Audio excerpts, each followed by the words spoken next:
Hi everyone, we are from Group 7. I'm now presenting to you guys about choice modeling.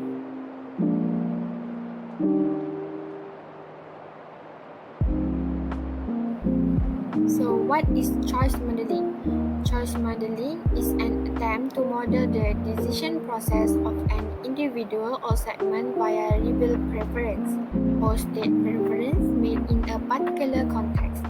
Typically, it attempts to use the discrete choices. For example, there are three choices A, B, and C. So it goes like this. The first one choices A over choices B, choices B over choice A, and the last one choice B and choice C. So in order to infer the position of the items A, B, and C on some relevant Latin scale. And choice modeling is the most suitable method for estimating the consumer willingness to pay for quality improvement in a multiple dimensions. One of the type of choice of modeling is choice experiment. Choice experiment is a state preference valuation approach offered as an instrument for assigning monetary values to environmental externalities during the in expectation phases of environmental impact assessment. For choice experiment, the individuals are given a hypothetical setting and asked to choose their preferred alternative among several alternatives in a choice set. A monetary value is included as one of the attributes, along with other attributes of importance, when describing the profile of the alternative presented. Thus, when individuals make their choice, they are implicit make trade-off between the levels of the attribute in the different alternatives present in a choice set. The overview for choice modeling are: the first one, values are inferred from hypothetical choices that people make among alternatives. And next one, choice experiment modeling is grounded in Lanchester characteristic theory of value 1996, which states that any good can be described in terms of its attributes and the level the attributes take. And the next one, choice experiment respondent is presented with two or more alternatives of environmental good with different level of its attributes at different prices.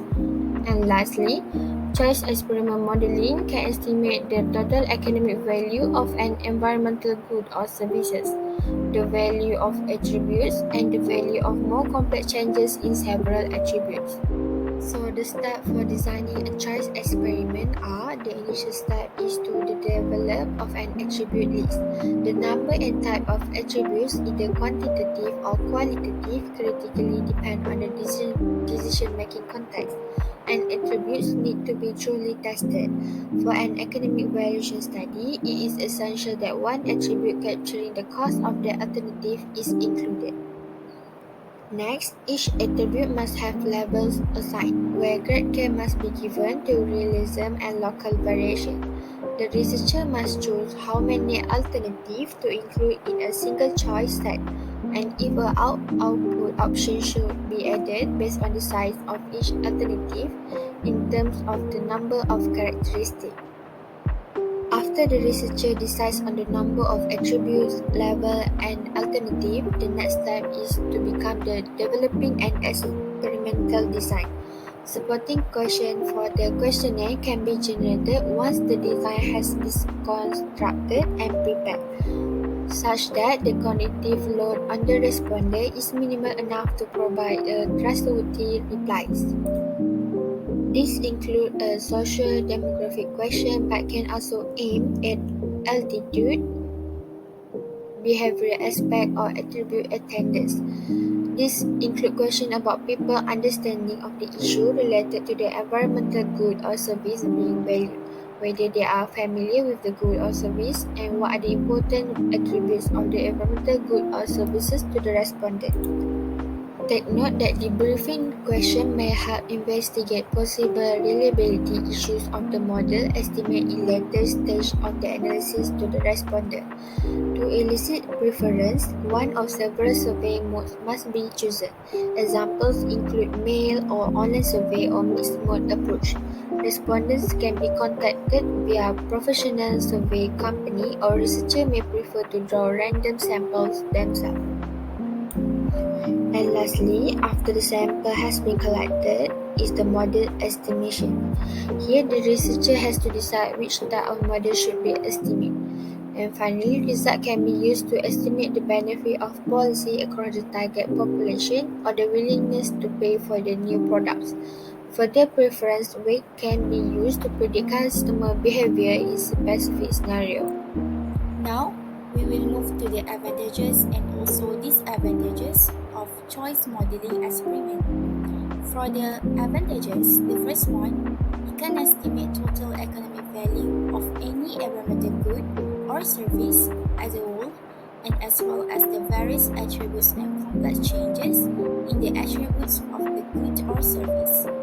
For the second one, it also allows respondents to think in terms of trade-off, which may be easier than directly expressing money values.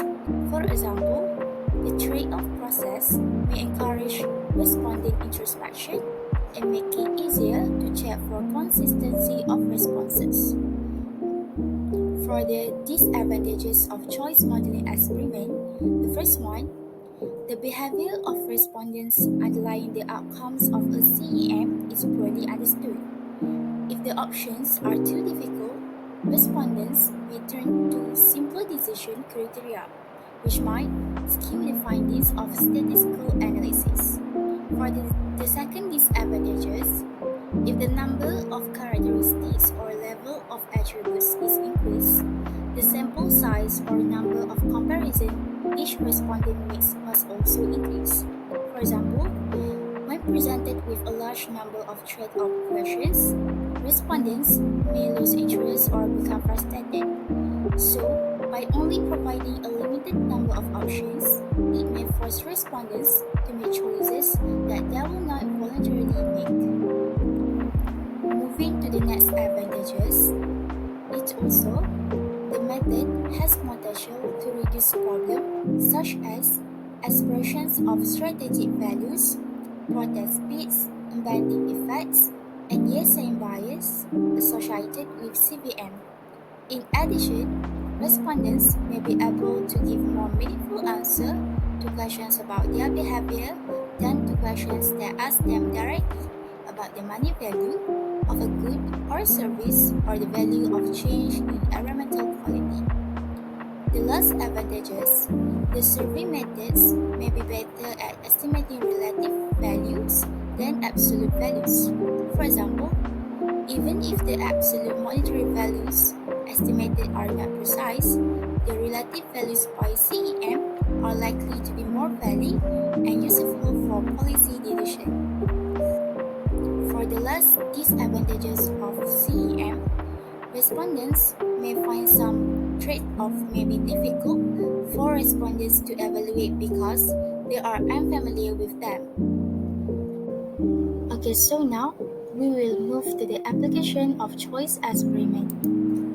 For the first one, it considers people's familiarity with the good or service and the importance of several factors such as quality, quantity, accessibility, availability of substitutes, and reversibility of the change. The second one, it conveys the information by using photograph, videos, or other multimedia techniques.